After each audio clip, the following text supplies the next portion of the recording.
ভাজি করবেন নাকি আন্টি? আজকে শাকগুলো দিয়ে আলুর শাক দিয়ে চিংড়ি মাছ দিয়ে রান্না করবো, ভাজি করবো না। ভাজলে আসলে ভাল লাগে না, না? চিংড়ি মাছ দিয়ে রান্না করবো।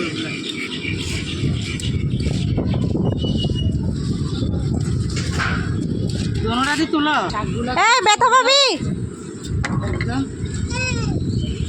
ছাদে চলে এসেছি। আজকে আমরা এখান থেকে অনেকগুলো শাক নিয়ে যাব। কি কি শাক আছে দেখি। এই দৌড়াদৌড়ি করিও না, সাবধান। বেগুন গাছটা কি নষ্ট হয়ে গেছে নাকি আন্টি? ফেলাই দিয়েছেন যে কেটে। আঙ্কেল কি দাও? সার কি গাছে সার দাও? ফরুল গাছে সার দেয়। সার দিতে আমরা কখনো। এখানে অনেক ধরনের গাছ লাগিয়েছে আন্টি। এটা কি পান গাছ নাকি? এটা হচ্ছে আলুর কি একটা কি আলু বলে কে জানে, নাম জানি না শিওর। ও এগুলো হচ্ছে যে আলু শাক। আলু শাক এখন শোনো কাটবে, কাটে তুলবে। হ্যাঁ, ওয়াও, অ্যালোভেরাও তো হয়েছে। অ্যালোভেরা মাঝখান দিয়ে একদম নষ্ট হয়ে গেছিলো না, এখন মানে বৃষ্টি পায় আবার হয়েছে।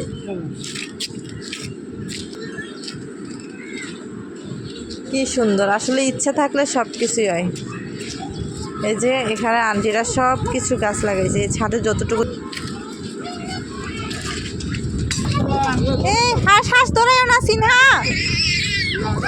হয়েছে ইতে বয়সই লেগেছে। এই জন্য হলো হয় করতেছে। হাঁস ধরেও না মনে পড়ে যাবে, হাঁস পড়ে যাবে। সিনা হাঁস দেখলে হয়েছে।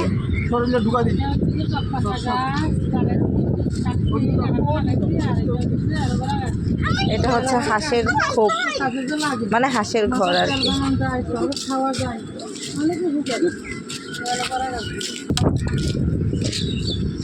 হাঁসের ঘরটা তো অনেক সুন্দর। ঘরটা ভিতরে ঢুকছে নি।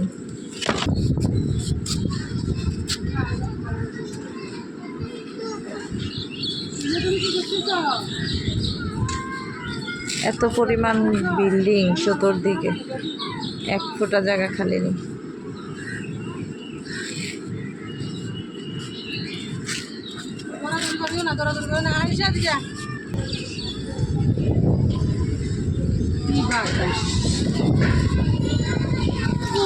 তো শাক এগুলো কি আজকে ভাজি করবেন নাকি আন্টি?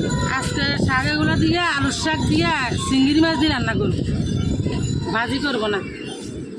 ভাজলে আসলে ভাল লাগে না, না? চিংড়ি মাছ দিয়ে রান্না করবো।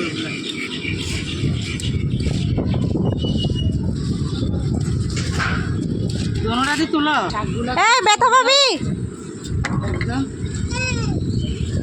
একদম টাটকা কিন্তু ফ্রেশ আছে। এটা কোনো সার দেওয়া হয় নাই। বৃষ্টির পানিতে এরকম হয়েছে সুন্দর, না আন্টি? পানিতে শাক ভালো। বৃষ্টি হলে আমরা ছাদে এগুলো দেখতে পারি না। এখানকার পানিতে লবণ, সেজন্য সুন্দর হয় না।